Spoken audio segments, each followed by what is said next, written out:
What is up, everyone? Please take a second to hit that like button. The more likes that we get in a short period of time, the more people the algorithm will bring into the chat to come hang out with us and see what's going on. So please hit that like button and let me know how you're doing in the chat. What's up, Fire?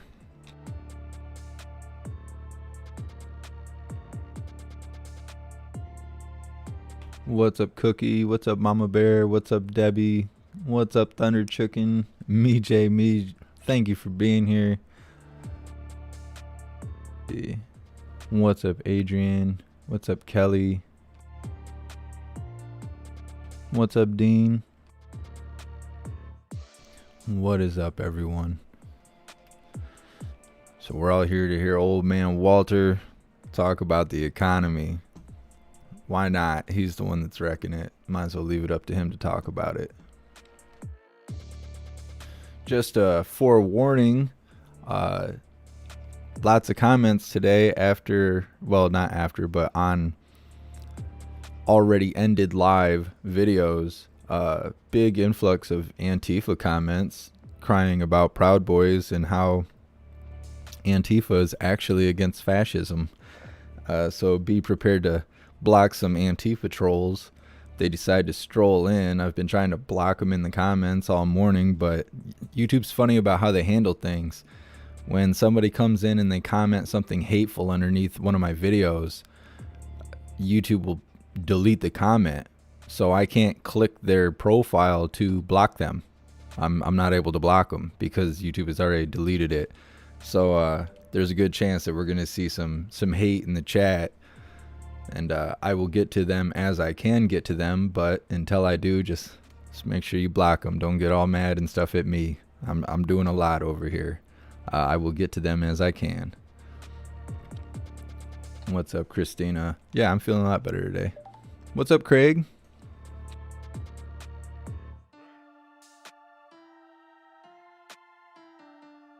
What's up, Chris? Let me send out these notifications before I forget. I've been forgetting lately, and it's no way to go. I know YouTube ain't gonna send out those notifications, so just a moment.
Glad you're doing good, Craig.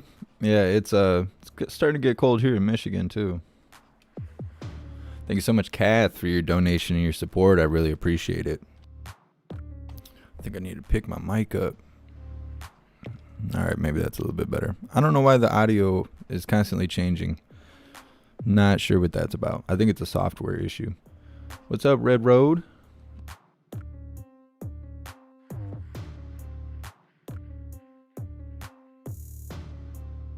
What's up, Gang of Four? What's up, Jackie?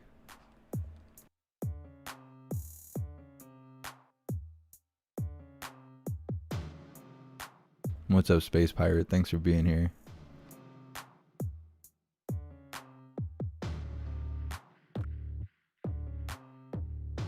Hey, thanks for being here, Tarpon Tim.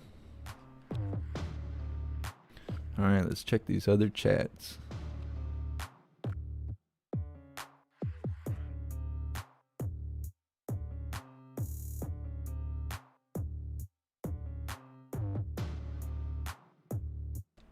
Oh, we actually made it on Twitch today. I don't know what was wrong with Twitch yesterday. I have no idea. It's actually how I'm signed into my software.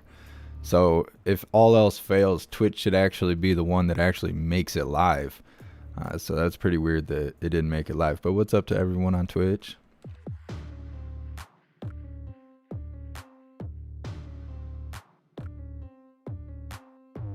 What's up, everyone on Odyssey?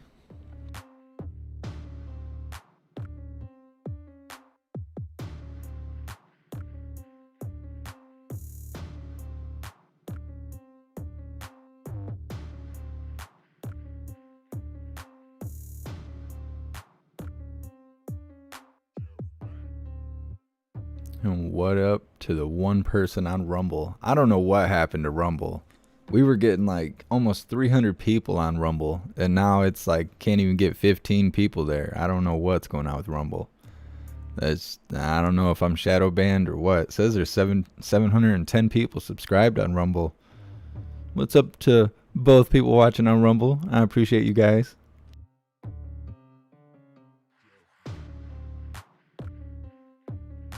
It didn't make it live, but what's up to everyone?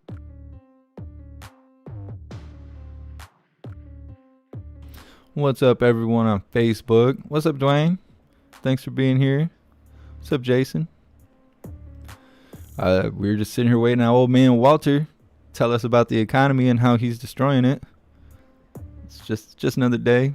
I'm sure he'll blame it on the unvaccinated, and then he'll get around to blaming it on Trump. Pretty sure.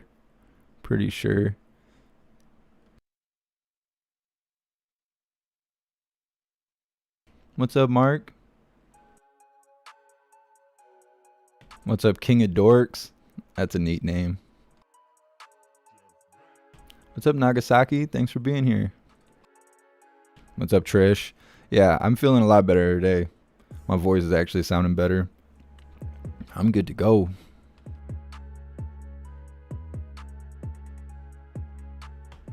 What's up, Snazzy Trinkets? What's up, Carolyn? What's up, Amy? Let's see what's our ratio looking like. Almost 350 people on YouTube. Let's rack those likes up. There's 150 people there. It ain't hit that like button. It's free and it helps fill the chat up. Actually, I think we're really close to hitting 54,000 subscribers on YouTube. Let me check it really quick.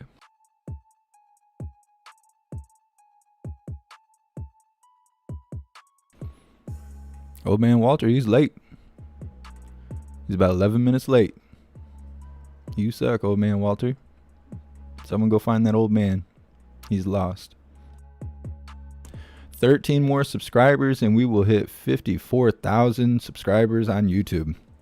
That is super awesome.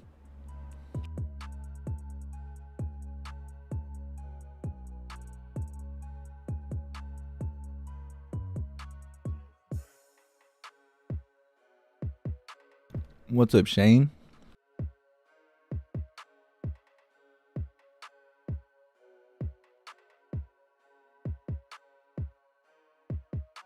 Trigger crazy. Yes, we will do the pledge. I think what we're going to start doing, and I appreciate you reminding me, I think for the first live of the day, every single day, when it is all over, before I start giving my 2 cents, if I can hold it back, we will do the Pledge of Allegiance. I think that's what we'll do. We'll just make that a habit.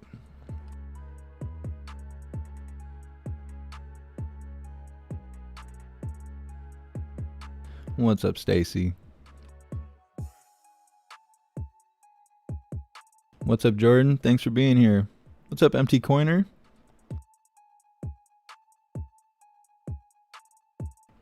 Almost 400 in the chat. Let's get it full. What's up, Morgan? Thanks for being here.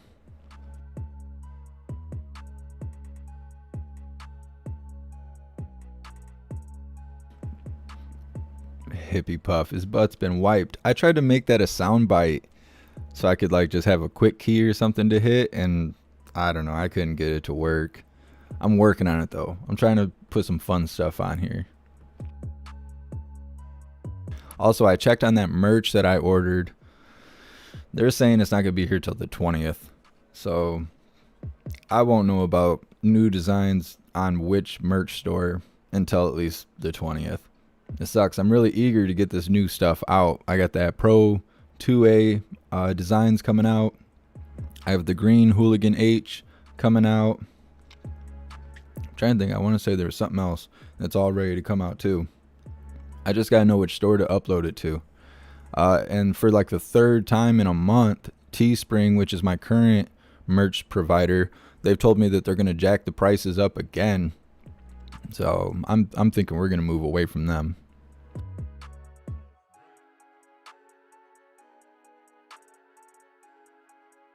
I appreciate you, Clark. There's actually a lot of people that do that. They show up on YouTube and they hit the like and send their love and then hop to the alternative platforms. You guys are awesome. That's so awesome.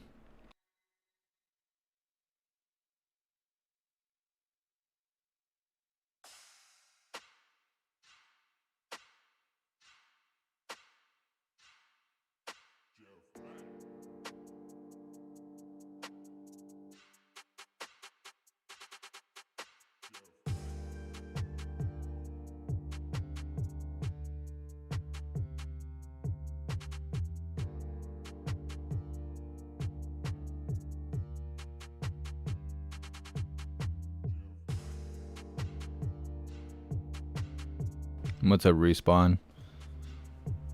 You tweeted me an updated pic on Uncle Walter. I'll have to check that out. I was spicy this morning when I woke up. Wrote some stuff on Twitter, letting people know how I really feel. I feel like if Twitter would start doing a video, like more video based uploads, kind of like how TikTok is, but having the same censorship that Twitter already has, I feel like Twitter would become bigger than TikTok, because that whole like responding with video thing is pretty catchy. There's a lot of people that do it. I don't do it. I would get banned off TikTok. There's no way I could post. I talk too openly. But I feel like if that video response that's on TikTok duets or whatever it's called was on Twitter, I feel like Twitter would be the battleground, because there's all them stupid articles that show up from like CNN and their stupid titles and stuff. Everybody would be duetting it, putting their 2 cents down. I don't know. If I knew the right people, I had the right money, I'd put that together. We'd be on the Hooligan platform. All right. More lying and crying with Walter Biden. Good afternoon. I want to start by thanking the House committees for working hard this week to advance critical components of the economic plan that I've put before the Congress. I know we still have a long way to go, but I'm confident the Congress will deliver to my desk both the bipartisan physical infrastructure plan and the Build Back Better plan that I have proposed. And I've said many times before, I believe we're at an inflection point in this country. One of those moments where the decisions we're about to make can literally change the trajectory of our nation for years and possibly decades to come. Each inflection point in this nation's history represents a fundamental choice. I believe that America at this moment is facing such a choice. And the choice is this: are we going to continue with an economy where the overwhelming share of the benefits go to big corporations and the very wealthy?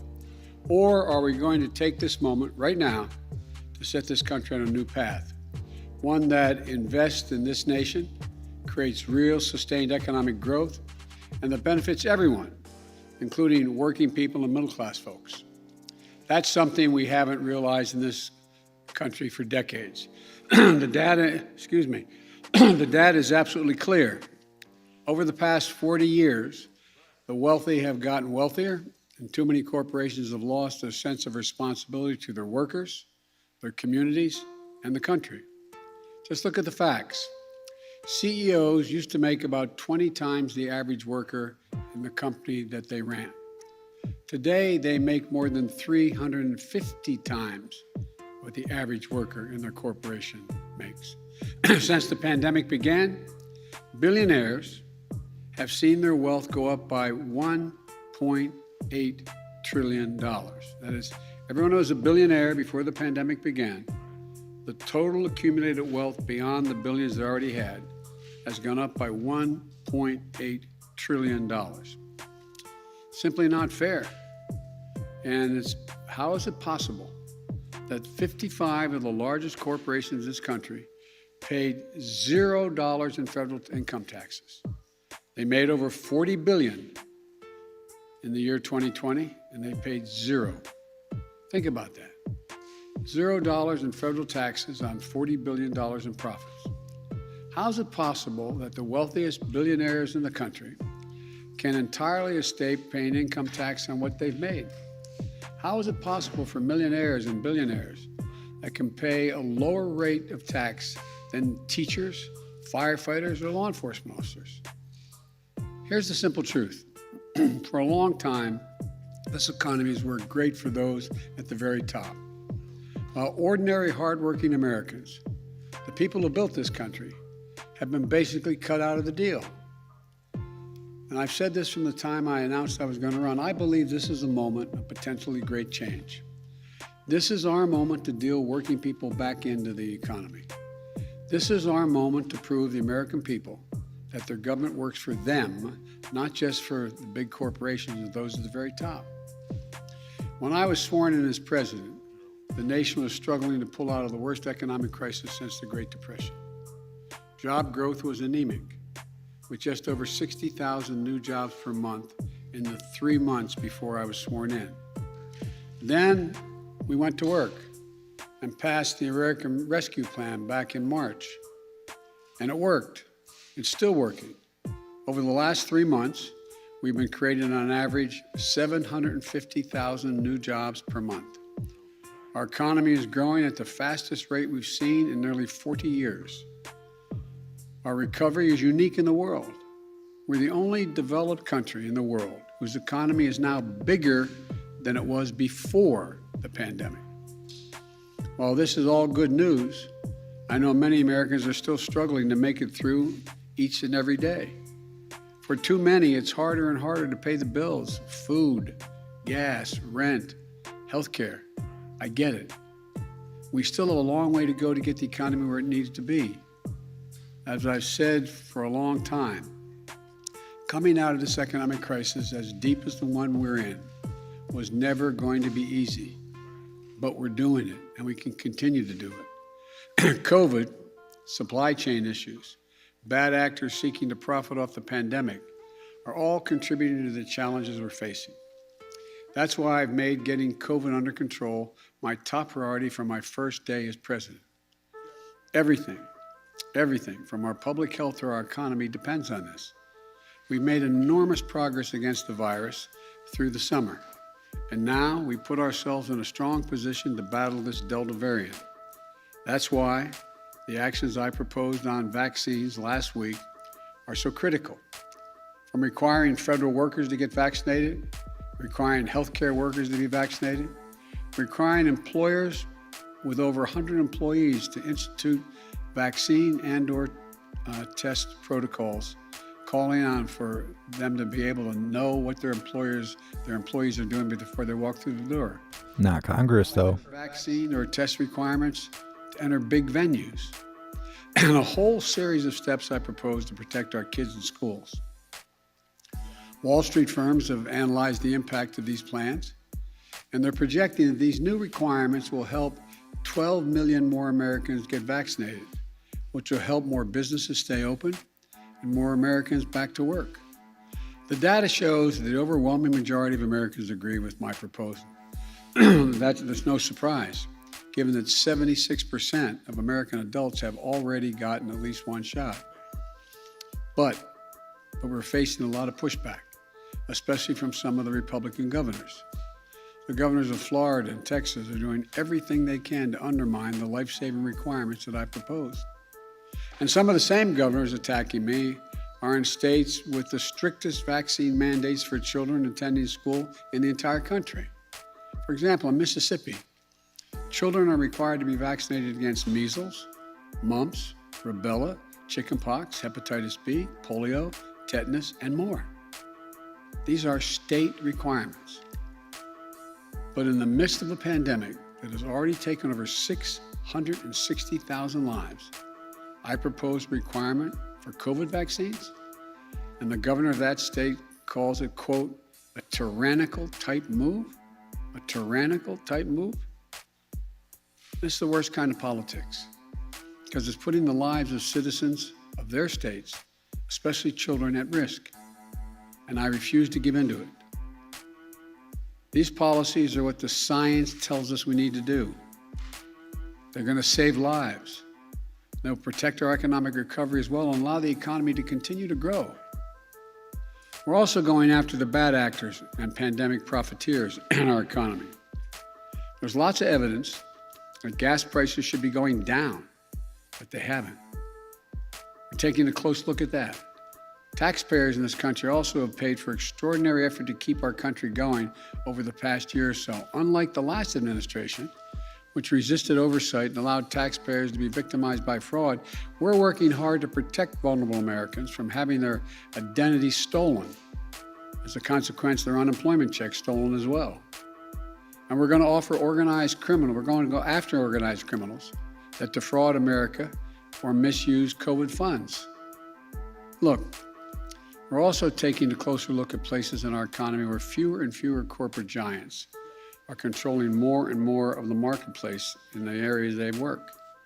Just look at agriculture and the food industry.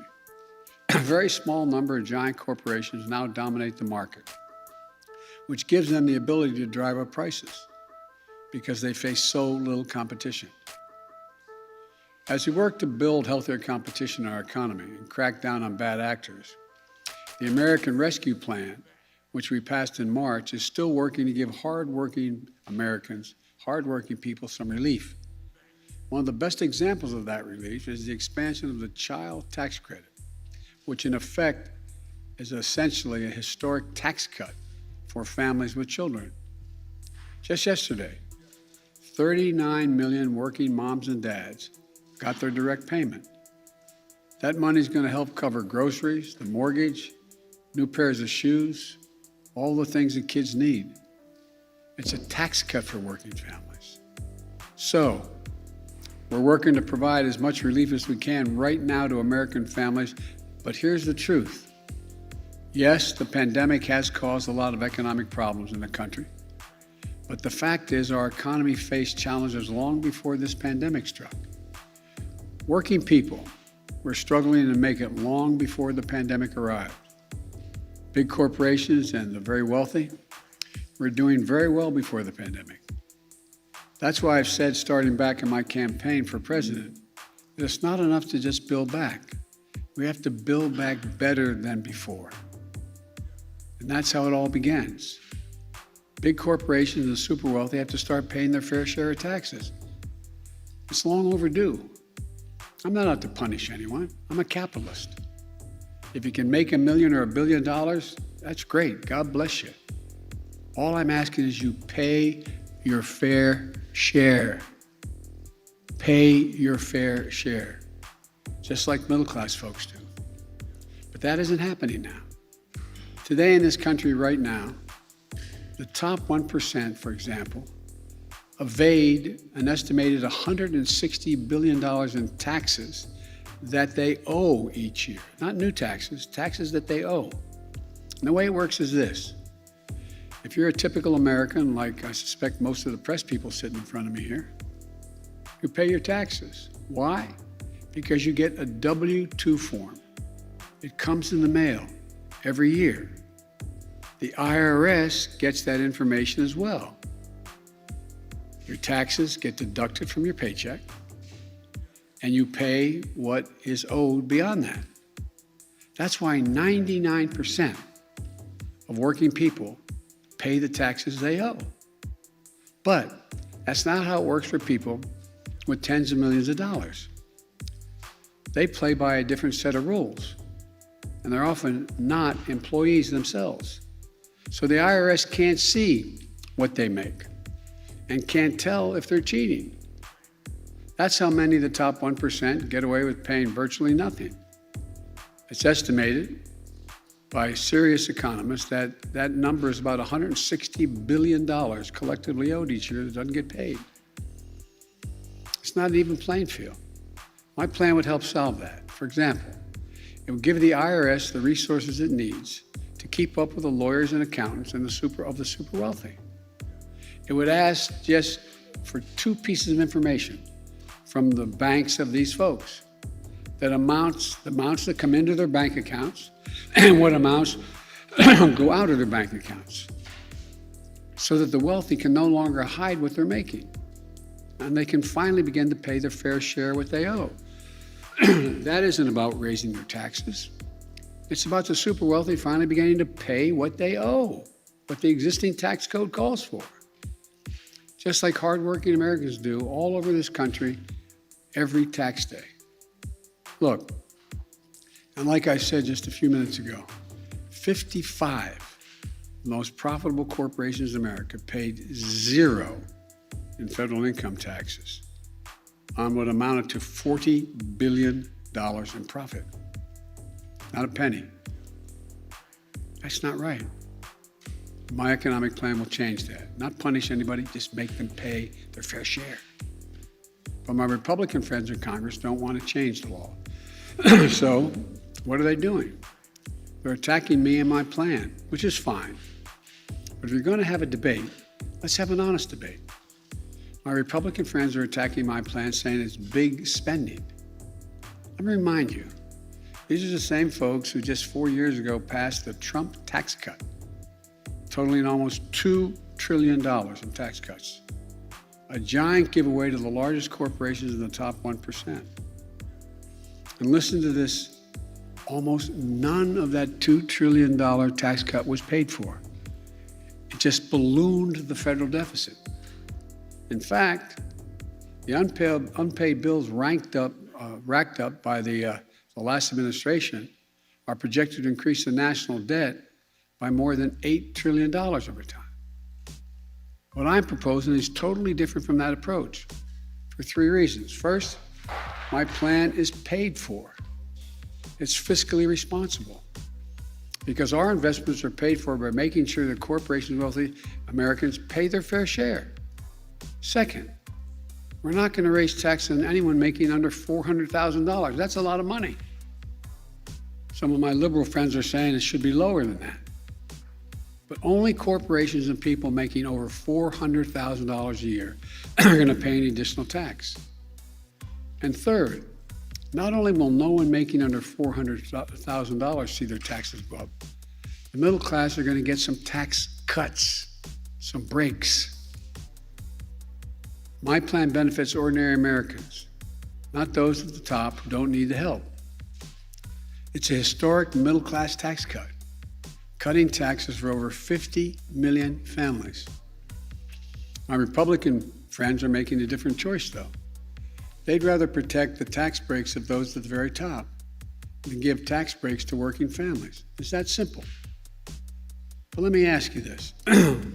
Where is it written that all the tax breaks in the American tax code go to corporations and the very top? I think it's enough. I'm tired of it. For me, it's pretty simple. It's about time working people got the tax breaks in this country. That's what my plan does. And here's what it also does. By asking big corporations and the very wealthy to pay their fair share, it makes it possible to invest in America, to invest in the American people. According to leading economists, forecasters like Moody's and major international financial institutions, my plan will create jobs, make us more competitive, and grow our economy and lessen, not increase, inflationary pressure. I don't know if it's been handed out today, but by the way, 15 Nobel laureates in economics released a letter yesterday arguing that exact same point. They said, and I quote, and this is from 15 Nobel laureates in economics, quote, because this agenda, the one I'm talking about, mine, because this agenda invests in long-term economic capacity and will enhance the ability of more Americans to participate productively in the economy. It will ease long-term inflationary pressures. It will ease it. Let me highlight just a few provisions of my plan. I know this is long and I apologize, but it's important, I think. My plan lowers the cost of daycare and childcare and elder care for families. And the added benefit of allowing millions of people, mostly women, who are not able to go back to work because of very young family members or elderly people they're taking care of. Allow them to go back to work.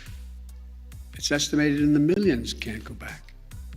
It lowers health care premiums for millions of families. It lowers prescription drug costs by giving Medicare the power to negotiate lower drug prices. And it strengthens Medicare by adding dental, vision, and hearing coverage for if you're on Medicare. It also extends the tax cut for families with kids that we passed in the American Rescue Plan in March.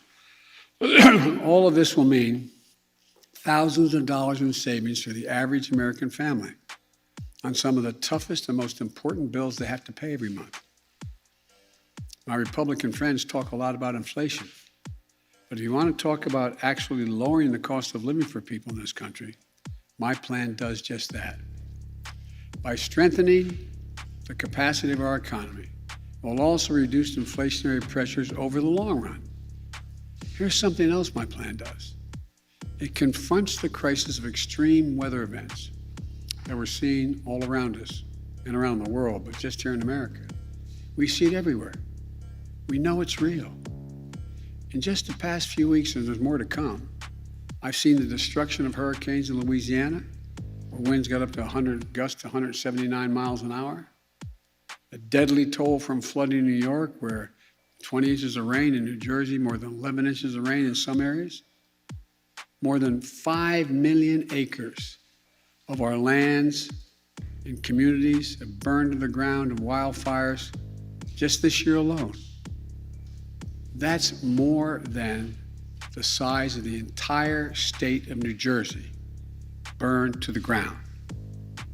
When I was out in California, I flew over some of these areas. In addition, there's a severe drought in the West and the Midwest. There's a blinking code red out there for the nation. We can't wait to act. Extreme weather, just last year, cost the American public $99 billion in damage. $99 billion in damage last year. And unfortunately, we're likely to break that record this year. And the evidence is overwhelming that every dollar we invest in resilience saves $6 down the road when the next fire doesn't spread as widely or the power station holds up against a storm. We need to rebuild with resilience in mind, so roads are built higher, levees are made more stronger, transmission lines are better protected, and so much more. You know, I hope we're past debating climate change in this country. Now we have to act, and we have to act fast. And my plan does that. Let me end with this. This pandemic has been god-awful for so many reasons. The lost lives, as I said, over 660,000. The jobs, the businesses lost, the lost time in school for our kids. But it does present us with an opportunity. We can build an economy that gives working people a fair shot this time. We can restore some sanity and fairness to our tax code. We can make the investments that we know are long overdue in this nation. That's exactly what my bipartisan infrastructure plan does. I should say our bipartisan infrastructure plan does. Investments in roads, bridges, highways, clean water in every home and every school, universal broadband, quality, affordable places for families to live. And we can invest in our people, giving our families a little help with their toughest expenses, like daycare, childcare, elder care, prescription drugs, health care, preparing our young people to compete against any country in the world with preschool and community college. We can confront this crisis of extreme weather and climate change and not only protect our communities, but create new opportunities, new industries, and new jobs. In short, this is an opportunity to be the nation we know we can be. A nation where all of us, not just those at the top, are getting to share the benefits of a growing economy in the years ahead. Let's not squander this moment, trying to preserve an economy that hasn't worked too well for Americans for a long time. Let's not look backward, just trying to rebuild what we had. Let's look forward together as one America, not to build back, but to build back better. Thank you all very much. God bless you all. May God protect our troops. Thank you.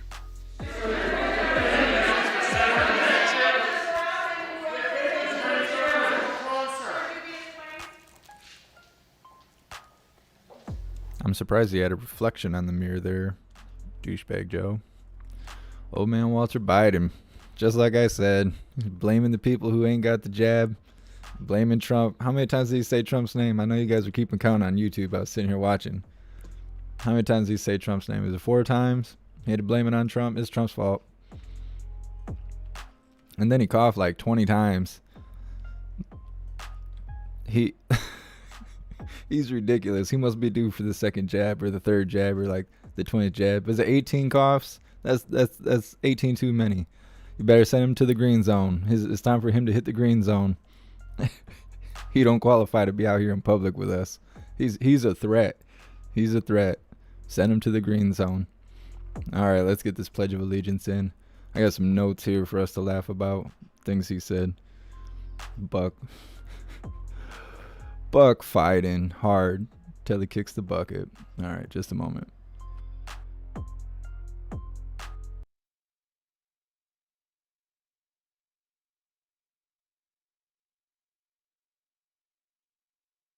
All right. You guys join me in the Pledge of Allegiance. I pledge allegiance to the flag of the United States of America and to the republic for which it stands, one nation, under God, indivisible, with liberty and justice for all. All right. Old man Walter Biden. We just don't deserve you, old man. Goodness. I like how he really tries to sell us on that Build Back Better stuff.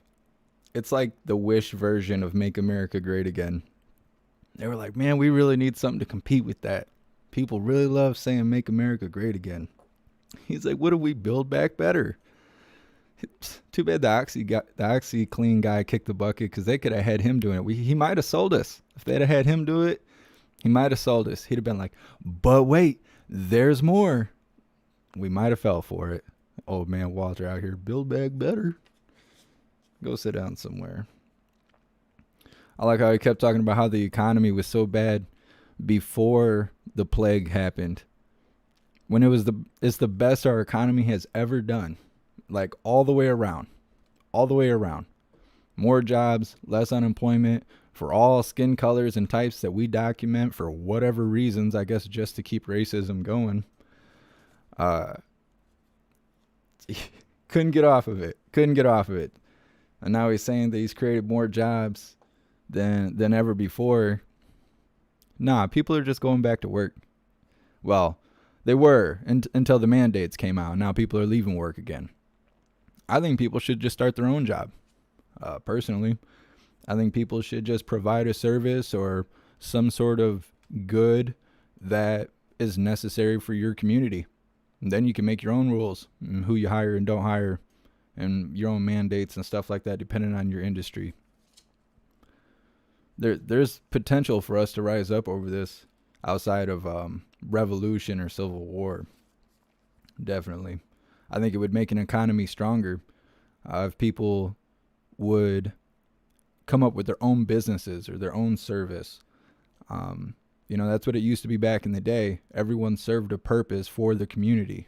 And now, with the way our school is, and they have the The learning programs to program you to be an employee and not an employer is kind of how we got in this situation. I mean, there's nothing wrong working for someone else, but the being so reliant on working for someone else when they are also enforcing these mandates, now you're kind of stuck with it because it's a requirement from your job versus having your own job.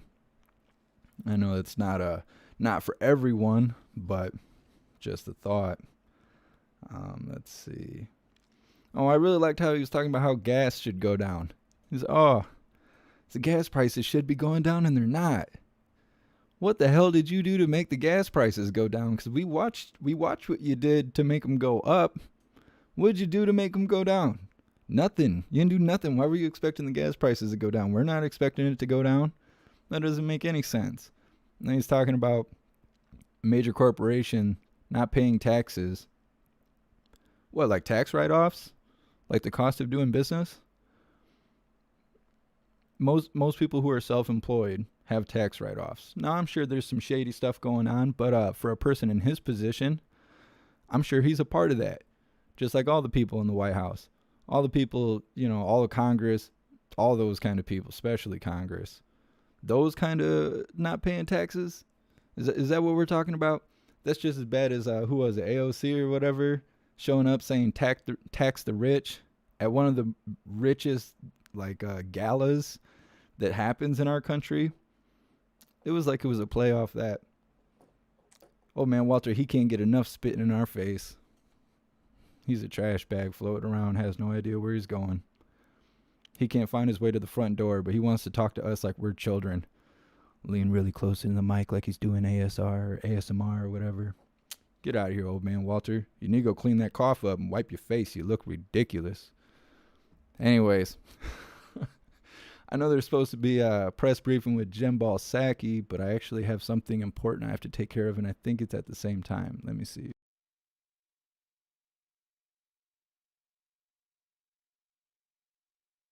Oh, it's actually supposed to start right now, but in 15 minutes I have to leave the house. I have something important I have to go deal with. I won't be gone very long, but I won't be back till like 4 o'clock. So if there's any action going on later on today, we will cover it, and there probably will be, because today's Thursday, right? Yeah, today's Thursday. There's usually action going on Thursday, so we will see what's going on with that. I'm going to do some shout outs for all the great people who have donated and showed their support. But while I'm doing that, make sure that you subscribe or follow to whatever platform you are currently watching. That way you can stay connected and you're helping that platform grow. So potentially new viewers can show up and see what's actually happening around the country. All right. Thanks so much, Kath, Mark Hill, CP Cats, and Kaboom. Thank you guys so much for your donations and your support. And thank you so much, RL Nichols, for joining the membership program, and welcome to the family. You're officially a hooligan.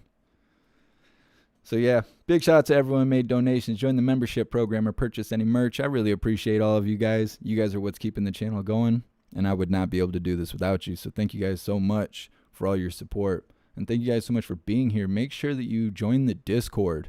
The Discord is a free app that you download on your phone. Come to any of my lives, even if we're not live anymore. Go in the description. Find the link for the link tree. Scroll down the list. Find the Discord. Follow the few simple steps.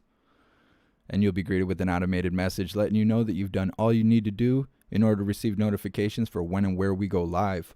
Also, there's awesome 24-hour conversation going on with like-minded individuals, as well as tons of information pouring in from all over the country, constantly, from all directions.